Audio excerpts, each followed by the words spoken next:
Hi, Harrison Cawley, 2 minute presentation, final crit. I think with this piece, I was trying to combine a bunch of different mediums to create like a more encompassing effect of an experience because it's not trying to sort of imitate, it's very hard to replicate an experience. I want it to feel more like a sort of archive or a collection of elements that came together into this experience. It's more like a reliving the artifacts. I think this the sound element I included.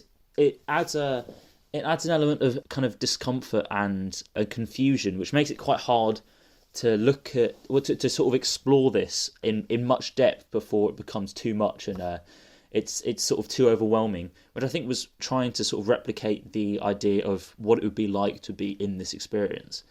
I think the diagram drawing style I've tried to use. I was drawing on that piece I did with the cassette deck, where a lot of people said that they found sort of diagram drawing styles quite confusing, and I think I've tried to eradicate all context, well, as much context as I can, to make them more confusing, to sort of remove the idea that they're actually used for information. There's not much information you can harness from them, but they look like they hold a lot, which I think means that people can draw their own links, add their own ideas. There's no sort of predetermined way you're supposed to draw conclusions.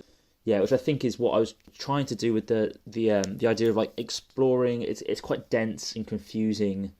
I'd like to add to it and keep expanding with lots of different mediums and just more content I think it needs.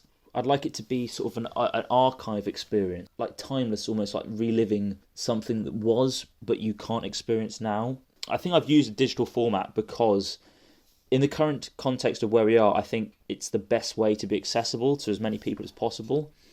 I struggled to make this collection what I wanted it to be, which is very simple and non-distracting so that you can focus on what the content is.